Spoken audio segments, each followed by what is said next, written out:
저는 박철수, 올해 66세입니다. 38년간 중학교 체육교사로 일하며 운동장을 뛰어다녔죠. 은퇴하던 날, 교장 선생님이 말씀하셨습니다. 박 선생님은 참 건강하시겠어요. 우리 같은 사람들과는 달라. 그때만 해도 저 역시 그렇게 생각했습니다. 은퇴 후 첫 달은 정말 좋았어요. 아침에 일어나서 시간에 쫓기지 않고 오후에는 동네 친구들과 장기도 두고 막걸리 한 잔도 기울일 수 있었거든요. 아내 영자는 늘 걱정했습니다. 여보, 갑자기 운동량이 줄어서 몸이 안 좋아질까봐 걱정이야. 하지만 저는 자신 있게 말했죠. 야, 나는 평생 체육교사 했던 사람이야. 이 정도로 몸이 망가지겠냐. 그런데 문제는 조금씩 시작되었습니다. 아침에 일어날 때 머리가 무겁다는 느낌이 들기 시작했어요. 처음에는 전날 술을 마셔서 그렇겠지 하고 넘겼는데 술을 안 마신 날에도 똑같더군요. 그리고 계단을 오를 때 숨이 차는 것도 예전과 달랐습니다. 2층 집에 살면서 평생 뛰어다니듯 올라갔는데 어느 순간부터 중간에 한 번씩 멈춰서 숨을 고르게 되었어요. 영자가 혈압계를 사왔습니다. 요즘 마트에서 싸게 파는데 한번 재보자고. 저는 웃으며 팔을 내밀었어요. 뭐가 나오나 보자. 아마 120에 80 정도 나올 거야. 그런데 기계가 삐삐 소리를 내면서 숫자가 나왔습니다. 170에 110점. 영자가 기계를 다시 보더니 얼굴이 하얗게 변했어요. 여보, 이거 기계가 고장났나? 다시 재봐. 다시 재봤습니다. 165에 105점. 세 번째는 172에 108점. 영자가 떨리는 목소리로 말했습니다. 여보, 이건 그냥 높은 게 아니야. 위험한 거야. 그 순간 저도 가슴이 철렁했어요. 평생 건강하다고 자신했던 제가 고혈압 환자가 된 걸까요? 그날 밤잠이 안 왔습니다. 침대에 누워서 심장 소리가 귀에서 쿵쾅쿵쾅 들렸어요. 혹시 지금 뇌졸중이 오는 건 아닐까? 심장마비가 오는 건 아닐까 하는 생각에 밤새 뒤척였습니다. 영자도 옆에서 한숨만 쉬더군요. 38년간 운동장을 뛰어다니며 건강을 자랑했던 체육교사가 은퇴 3개월 만에 고혈압 환자가 되어버린 겁니다. 다음 날 아침, 영자가 병원 예약을 잡았습니다. 여보, 미루지 말고 오늘 가자. 나도 같이 가줄게. 그때까지도 저는 마음 한편으로 생각했어요. 아마 일시적인 거겠지. 병원 가면 별거 아니라고 할 거야. 하지만 가슴 깊숙한 곳에서는 불안함이 계속 자라고 있었습니다. 동네 내과 병원에 도착했을 때 대기실에 앉아있는 환자들을 보니 대부분 저보다 나이가 많으셨어요. 나는 아직 젊은 축인데 여기서 뭘 하고 있나 싶었습니다. 간호사가 혈압을 다시 재더니 고개를 갸우뚱하면서 의사 선생님께 결과지를 건네주더군요. 정원석 의사 선생님은 50대 중반 정도로 보였는데 표정이 상당히 진중했습니다. 결과지를 보시더니 저를 똑바로 쳐다봤어요. 박철수 씨, 지금 혈압이 상당히 높습니다. 수축기 혈압이 172완기 혈압이 110이면 2단계 고혈압이에요. 그 말을 듣는 순간 머리가 하얘졌습니다. 2단계라니 뭔가 심각하게 들렸거든요. 의사 선생님, 그게 얼마나 심각한 건가요? 제가 물어봤을 때 정 의사는 더욱 심각한 표정으로 답했습니다. 솔직히 말씀드리면 박철수 씨 상태로는 뇌졸중이나 심근경색이 언제 와도 이상하지 않습니다. 특히 아침에 일어날 때나 갑작스럽게 움직일 때 매우 위험해요. 그 말을 듣는 순간 옆에 앉아있던 영자가 헉소리를 냈습니다. 저 역시 등골이 서늘해졌어요. 뇌졸중이라니, 심근경색이라니. TV에서 보던 그런 무서운 병이 제게 언제든 올 수 있다는 거잖아요. 그럼 어떻게 해야 하나요? 의사 선생님이 처방전을 쓰면서 말했습니다. 일단 혈압약을 드셔야 합니다. 이 약은 평생 드셔야 할 수도 있어요. 그리고 금연, 금주는 물론이고 염분 섭취도 줄이셔야 합니다. 처방전을 받아든 순간 뭔가 제 인생이 완전히 바뀐 느낌이었어요. 평생 약을 먹어야 한다니 받아들이기가 힘들었습니다. 의사 선생님, 꼭 약을 먹어야 하나요? 저는 평생 체육교사였어요. 운동으로 해결할 수는 없을까요? 제가 간절히 물어봤을 때 정 의사는 고개를 저었습니다. 운동도 물론 중요하지만 지금 상태에서는 약물 치료가 우선입니다. 자칫 운동 중에 갑작스럽게 혈압이 오를 수도 있거든요. 약국에서 혈압약을 받아들고 집으로 돌아오는 길, 마음이 무거웠습니다. 손에 든 약봉지가 천근만근 같았어요. 영자는 계속 제 팔짱을 끼고 걱정스러운 눈으로 저를 쳐다봤습니다. 여보, 의사 말 들어서 약 꼭 먹어야 해. 알았지. 하지만 저는 대답할 수가 없었어요. 집에 와서 약봉지를 식탁에 올려놓고 한참을 쳐다봤습니다. 하루에 한 알씩 평생 먹어야 한다는 이 작은 알약이 제게는 거대한 벽처럼 느껴졌어요. 내가 정말 약 없이는 살 수 없는 몸이 된 걸까? 그런 생각에 한숨만 나왔습니다. 체육교사로서의 자존심이 허락하지 않았어요. 약을 받은 지 일주일이 지났는데도 저는 먹지 않았습니다. 영자가 아침마다 여보, 약 먹었어? 하고 물어봤지만 응, 먹었어. 하고 거짓말을 했어요. 대신 아침마다 동네를 한 바퀴씩 돌면서 운동으로 극복해보자 하고 다짐했습니다. 그러던 어느 목요일 오후, 동네 경로당에서 평소처럼 친구들과 모임을 가졌어요. 김두식, 이만수, 박종현, 저까지 4명이 거의 매일 만나서 장기도 두고 이야기도 나누는 사이였습니다. 두식이가 평소보다 안색이 좋지 않아 보였어요.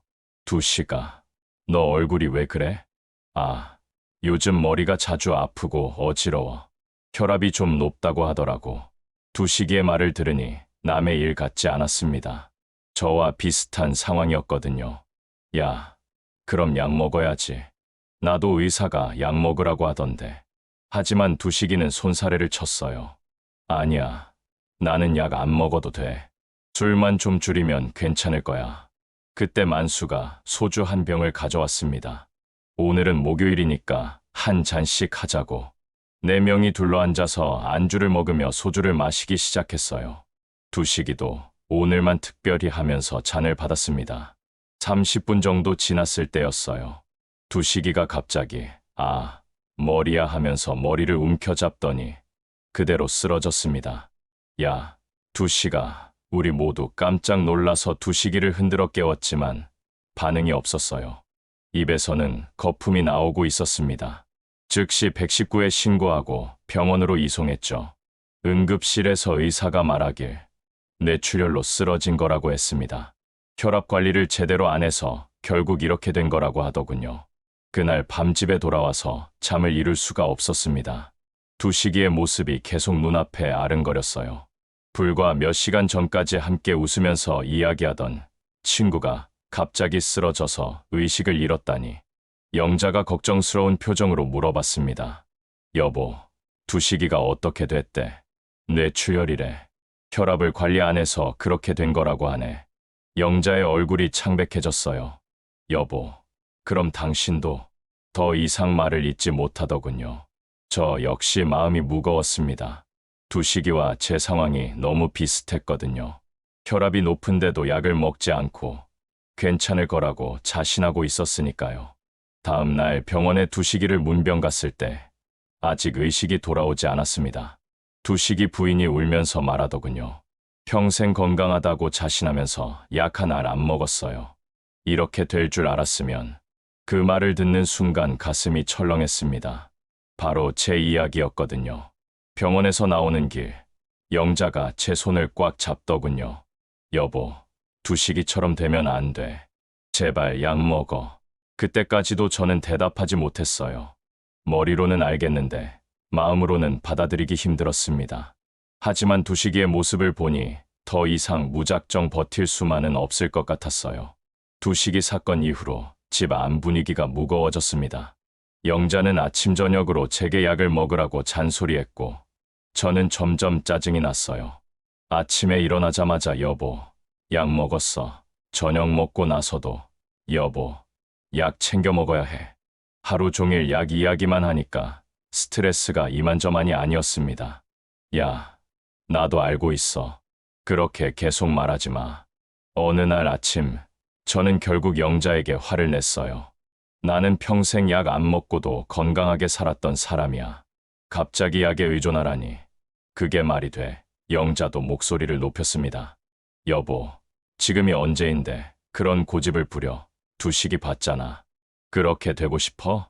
그때 마침 아들 민수가 주말에 와서 우리 부부가 싸우는 모습을 봤습니다. 민수는 45세로 회사에서 부장으로 일하고 있어요. 아버지, 어머니, 왜 싸워요? 영자가 상황을 설명하자 민수의 표정이 심각해졌습니다. 아버지, 요즘 시대에 왜 약을 거부하세요? 혈압약은 이제 당뇨약처럼 필수예요. 너도 그런 소리를 하는구나. 나는 약 없이도 버틸 수 있어. 저는 고집을 부렸지만 민수는 더욱 진지해졌어요. 아버지, 그러다 쓰러지면 어떡해요? 저희만 고생이에요. 아버지 병수발 들고 병원비 대고. 그 말을 듣는 순간 가슴이 답답해졌습니다. 야, 내가 무슨 소리를 하는 거야? 내가 언제 너한테 짐이 된다고 했냐? 저는 소리를 질렀어요. 하지만 민수는 침착하게 말했습니다. 아버지, 현실을 보세요. 두식이 삼촌처럼 되면 가족들이 얼마나 힘든지 아세요? 치료비만 해도 수천만 원이 들어갑니다. 그날 저녁, 민수가 돌아간 후 집 안이 조용했습니다. 영자는 설거지를 하면서도 계속 한숨을 쉬었고 저는 거실에 혼자 앉아서 멍하니 TV를 봤어요. 하지만 화면에 나오는 내용은 하나도 머리에 들어오지 않았습니다. 가족들이 모두 저를 걱정하고 있는데 저 혼자 고집을 부리고 있는 건 아닐까요? 밤에 침대에 누워서도 잠이 안 왔습니다. 영자는 등을 돌리고 누워 있었는데 가끔씩 흐느끼는 소리가 들렸어요. 저 때문에 아내가 우는구나 싶으니 마음이 아팠습니다. 하지만 그래도 약을 먹는다는 건 인정할 수 없었어요. 평생 건강을 자신했던 체육교사로서의 자존심이 허락하지 않았거든요. 다음 날 아침, 영자가 차갑게 말했습니다. 여보, 나는 더 이상 말 안 할게. 당신이 알아서 해. 다만 쓰러져도 나는 모르겠어. 그 말이 더 무섭게 느껴졌어요. 영자가 포기한다는 건 정말 심각한 상황이라는 뜻이었거든요. 가족들과의 갈등으로 마음이 무거운 상태에서 저는 혼자만의 시간을 갖고 싶어서 동네 시장으로 나갔습니다. 평소에 영자가 장 보는 일을 했는데 그날은 제가 직접 나선 거였어요. 시장을 걸으면서 이것저것 사다 보니 마음이 조금 차분해졌습니다. 과일 가게에서 사과를 고르고 있는데 누군가 제 어깨를 두드렸어요. 선생님, 돌아보니 20년 전 제가 가르쳤던 학생이 서 있었습니다. 김태호, 그때는 말썽꾸러기였는데 지금은 40대 중반의 의젓한 모습이었어요. 아, 태호야, 오랜만이구나. 선생님, 지금 뭐 하세요? 태호가 반갑게 물어봤습니다. 아, 나는 은퇴했어. 너는 뭘 하고 있냐? 태호가 명함을 건네주면서 말했어요. 선생님, 저 지금 한의사 하고 있어요. 한의원 운영한 지 벌써 10년 됐습니다. 정말 의외였어요. 그 말썽꾸러기가 한의사가 되다니. 잠시 근처 커피숍에 앉아서 이런저런 이야기를 나눴습니다. 태호는 결혼도 하고 아이도 둘 있다고 하더군요. 선생님 덕분에 제가 바른 길로 갈 수 있었어요. 중학교 때 선생님이 안 계셨으면 저는 어떻게 됐을지 몰라요. 그런 말을 들으니 기분이 좋았어요. 그런데 태호가 제 얼굴을 자세히 보더니 걱정스러운 표정을 지었습니다. 선생님, 안색이 좀 안 좋아 보이세요. 혹시 어디 아픈 데 있어요? 저는 망설이다가 솔직히 털어놓았어요. 사실 혈압이 좀 높다고 해서 고민이야. 의사가 약을 먹으라고 하는데 영 내키지 않거든. 태호가 고개를 끄덕이면서 말했습니다. 아, 고혈압이시군요. 사실 저희 부모님도 그런 고민을 하셨어요. 선생님, 한방에서는 고혈압에 도움되는 자연식품들이 있습니다.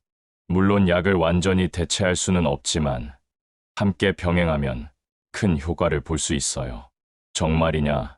어떤 것들이지? 제가 관심을 보이자 태호가 자세히 설명해 줬어요. 첫째는 마늘이에요. 마늘에 들어있는 알리신이라는 성분이 혈관을 이완시켜서 혈압을 낮춰줍니다. 둘째는 바나나인데 칼륨이 풍부해서 나트륨을 배출시키는 효과가 있어요. 셋째는 비트인데 질산염이 혈관 확장에 도움을 줍니다. 더 자세한 설명을 들어보니 정말 과학적이고 체계적이었어요.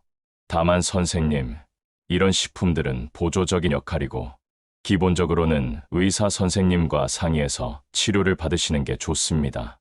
태호의 말에 고개가 끄덕여졌어요. 무작정 약을 거부하는 것보다는 자연식품 도움을 받으면서 차근차근 해보는 게 나을 것 같았거든요. 태호야, 정말 고맙다. 오늘 만난 게 우연이 아닌 것 같네. 헤어지면서 태호가 말했습니다. 선생님, 며칠 후에 한 번 더 연락드릴게요. 그리고 꼭 기억하세요. 건강은 고집으로 지키는 게 아니라 지혜로 지키는 거예요. 태호와의 만남 후, 저는 곧바로 시장으로 돌아가서 마늘과 바나나, 그리고 비트를 샀습니다. 비트는 처음 사보는 것이어서 어떻게 먹어야 할지 몰라서 상인에게 물어봤더니 갈아서 주스로 마시거나 쪄서 먹으면 된다고 하더군요. 집에 돌아와서 영자에게 오늘 있었던 일을 이야기했습니다.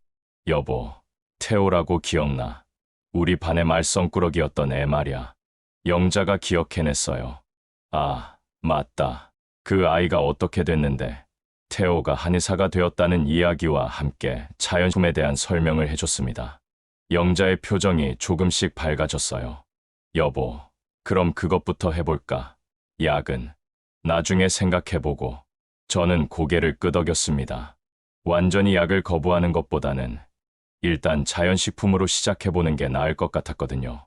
다음 날부터 본격적인 실험이 시작되었습니다. 아침에 일어나면 마늘 한쪽을 꿀에 재워서 먹었어요. 처음에는 냄새 때문에 힘들었지만 며칠 지나니까 익숙해졌습니다. 바나나는 아침 식사 후에 하나씩 먹었고 비트는 저녁에 갈아서 주스로 마셨어요. 일주일 정도 지났을 때 몸의 변화가 느껴지기 시작했습니다. 아침에 일어날 때 머리가 무겁던 느낌이 조금 줄어들었어요. 그리고 계단을 오를 때도 예전보다 숨이 덜 찼습니다. 영자도 여보, 얼굴색이 좀 좋아진 것 같다고 말해줬어요. 2주째 되던 날, 집에 있던 혈압계로 측정해봤습니다. 160에 100점, 여전히 높긴 했지만 처음 잴 때보다는 10씩 떨어진 거였어요. 영자가 놀라면서 말했습니다. 여보, 정말 효과가 있네. 저 역시 신기했어요. 약을 먹지 않고도 숫자가 변할 수 있다니. 3주째부터는 더욱 체계적으로 접근했습니다. 마늘은 하루에 2쪽씩 늘렸고 바나나도 아침 저녁으로 2개씩 먹었어요. 비트 주스도 농도를 진하게 해서 마셨습니다. 그리고 태호가 추가로 알려준 대로 걷기 운동도 병행했어요. 아침에 30분, 저녁에 30분씩 동네를 돌았습니다. 한 달이 지났을 때 정말 놀라운 일이 일어났습니다. 혈압을 재봤더니 145에 95가 나온 거예요.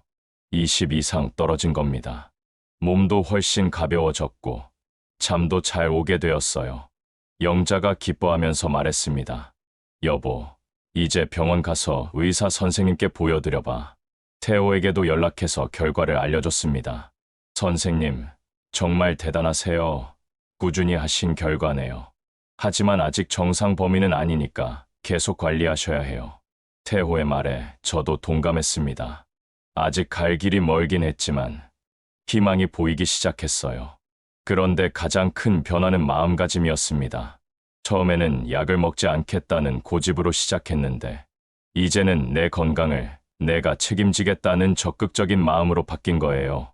매일 아침 마늘을 먹고 바나나를 챙기고 비트 주스를 만드는 일이 귀찮기보다는 뿌듯했습니다. 한 달 반 정도 자연식품을 꾸준히 섭취한 후 영자가 병원 검진을 받자고 했습니다. 여보, 이제 의사 선생님께 보여드려봐. 분명 놀라실 거야. 처음에는 조금 망설였어요. 혹시 의사 선생님이 그래봤자 아직 높다고 하시면 어쩌나 싶었거든요. 정원석 의사 선생님을 다시 만났을 때 선생님은 저를 보자마자 놀란 표정을 지었습니다. 박철수 씨, 얼굴색이 많이 좋아졌네요. 약을 잘 드셨나 봐요. 그때 저는 솔직하게 말했어요. 사실 의사 선생님, 약은 먹지 않았습니다. 대신 다른 방법을 시도해봤어요. 혈압을 재는 동안 의사 선생님의 표정이 점점 진지해졌습니다. 첫 번째 측정 138에 88점, 다시 한번 135에 86점, 세 번째 132에 85. 의사 선생님이 기계를 다시 보시더니 고개를 갸우뚱했어요. 이상하네요. 정말 약을 안 드셨어요? 네. 대신 이런 것들을 먹었습니다. 저는 마늘, 바나나, 비트에 대해 자세히 설명했어요. 그리고 테오를 통해 알게 된 과학적 근거도 함께 말했습니다. 의사 선생님이 듣더니 고개를 끄덕였습니다. 아, 그런 방법도 있군요. 사실 마늘과 바나나, 비트는 의학적으로도 혈압에 도움이 된다고 알려져 있어요. 그런데 의사 선생님이 진지하게 말씀하셨어요. 박철수 씨, 정말 훌륭한 결과입니다. 170에서 130대로 떨어진 건 대단해요. 하지만 아직 정상 범위인 120에 80까지는 더 노력이 필요합니다. 그리고 혈압약을 완전히 거부하시기보다는 필요하면 자연식품 병행하시는 것도 고려해보세요. 검사실에서 나오면서 영자가 제 팔을 꽉 잡았어요. 여보, 정말 대견해. 의사 선생님도 인정하셨잖아. 저 역시 기분이 좋았습니다. 단순히 숫자가 좋아진 게 아니라 제가 선택한 방법이 옳았다는 확신을 얻은 거였어요. 집에 돌아와서 아들 민수에게 전화했습니다. 민수야, 아빠 혈압이 많이 좋아졌다. 민수도 놀라면서 축하해줬어요. 아버지, 어떻게 하신 거예요? 자연식품에 대해 설명해주니 민수가 감탄했습니다. 아버지, 정말 대단하세요. 저도 회사에서 건강관리할 때 참고할게요. 그날 저녁, 두식이를 문병 갔습니다. 다행히 두식이는 의식을 회복했지만 아직 말이 어눌하고 한쪽 팔을 잘 못 움직였어요. 제 이야기를 들은 두식이가 힘들게 말했습니다. 철수야, 너는 현명했구나. 나는 바보였어. 그 모습을 보니 마음이 아팠지만 동시에 제가 올바른 선택을 했다는 생각이 들었어요. 병원에서 나오면서 영자가 말했습니다. 여보, 이제 정말 안심이야. 하지만 계속 관리해야 해. 알았지? 저도 고개를 끄덕였어요. 이제 시작일 뿐이라는 걸 잘 알고 있었거든요. 그로부터 6개월이 지난 지금 제 혈압은 125에 82로 거의 정상 범위에 들어섰습니다. 마늘, 바나나, 비트는 이제 제 일상의 일부가 되었어요. 아침에 일어나면 자연스럽게 마늘 한쪽을 꺼내고 바나나를 준비하고 저녁에는 비트 주스를 만듭니다. 하지만 가장 큰 변화는 제 마음가짐이었습니다. 처음에는 약을 먹지 않겠다는 단순한 거부감에서 시작했는데 지금은 내 건강을 적극적으로 관리하겠다는 자세로 바뀐 거예요. 매일 아침 혈압을 재고 기록하고 식단을 신경 쓰고 규칙적으로 운동합니다. 동네 친구들도 제 이야기를 듣고 많은 관심을 보여요. 만수는 철수야. 너 정말 대단하다. 나도 따라해봐야겠어 라고 말했고 종현이도 마늘이 그렇게 좋다면서 하면서 물어봅니다. 두식이도 재활치료를 받으면서 제 방법을 조금씩 따라하고 있어요. 태호와는 지금도 가끔 만나서 건강에 대한 이야기를 나눕니다. 선생님, 정말 자랑스러워요. 처음에는 걱정했는데 이렇게 체계적으로 관리하시는 모습이 감동적이에요. 태호의 말을 들으니 뿌듯했어요. 제자가 선생님을 걱정해주는 마음이 고마웠거든요. 영자와의 관계도 훨씬 좋아졌습니다. 예전에는 약 때문에 매일 싸웠는데 지금은 함께 건강한 식단을 짜고 운동 계획도 세웁니다. 여보, 우리가 이렇게 건강하게 늙어가는 게 참 좋다고 영자가 말할 때마다 가슴이 따뜻해져요. 지금 되돌아보니 제가 혈압약을 거부했던 건 단순한 고집이 아니었습니다. 평생 건강하게 살아왔던 자신에 대한 자존심, 그리고 갑작스럽게 변화된 현실을 받아들이기 힘든 마음이었어요. 하지만 진정한 용기는 변화를 거부하는 게 아니라 더 나은 방법을 찾아가는 거라는 걸 깨달았습니다. 물론 저는 무조건 약을 거부하라고 말하는 게 아닙니다.